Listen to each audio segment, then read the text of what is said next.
एक वो दौर था जब पति घर लौटता तो भाभी को आवाज देकर पत्नी को खबर दी जाती थी। घर के आंगन में छनकती पायल और खनकते कंगन जैसे बेसब्री से उसके स्वागत के लिए आतुर होते थे। बाबूजी की बातों का सिर्फ दो जवाब हुआ करता था, हाँ बाबूजी या जी बाबूजी।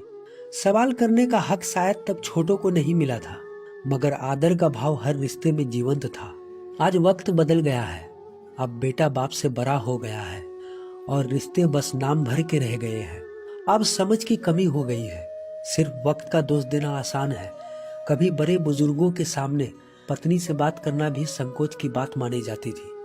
आज बड़े बैठे रहते हैं मगर बातचीत सिर्फ बीवी तक सिमट गई।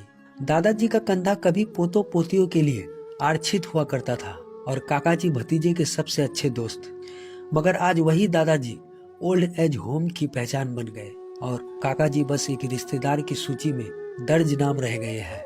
बड़े पापा जो कभी अपने बेटे के साथ साथ बाकी घर के बच्चों के लिए भी खिलौने लाते थे, अब वही ताऊ जी सिर्फ पुरानी तस्वीरों में मुस्कुराते नजर आते हैं। छोटे भाई के बच्चे कब जवान हो गए यह भी अब किसी को पता नहीं। दादी जब बिलोने करती थी तो बेटों को भले ही छाछ दे देती थी, मगर मक्खन सिर्फ पोतों के हिस्से में आता था। मगर अब दादी का बिलोना भी थम गया क्योंकि पोते अब अपनी राह अलग मुड़ चुके हैं। राखी पर बुआ जी आती थी और पूरे मोहल्ले में फूफा जी को चाय नाश्ते पर बुलाया जाता था। आज बुआ जी सिर्फ तब आती है जब दादा दादी बीमार होते हैं और उनकी विदाई भी चुपचाप आंसुओं के साथ हो जाती है। शायद मेरे शब्द का कोई महत्व ना हो, लेकिन अगर इस भीड़ में खुद को पहचानने की कोशिश की जाए तो ये एहसास होगा कि हम जिंदा हैं या बस जी रहे हैं। आज अंग्रेजी ने हमें इतना आधुनिक बना दिया है कि हमने अपनी ही जड़ों को भुला दिया।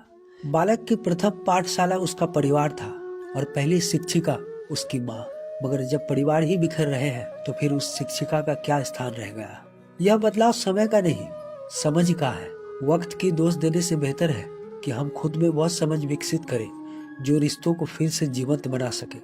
यह समय समय की नहीं, समझ समझ की बात है। तो दोस्तों, मेरा नाम असलम है और मिलते हैं किसी ऐसे ही वीडियो में।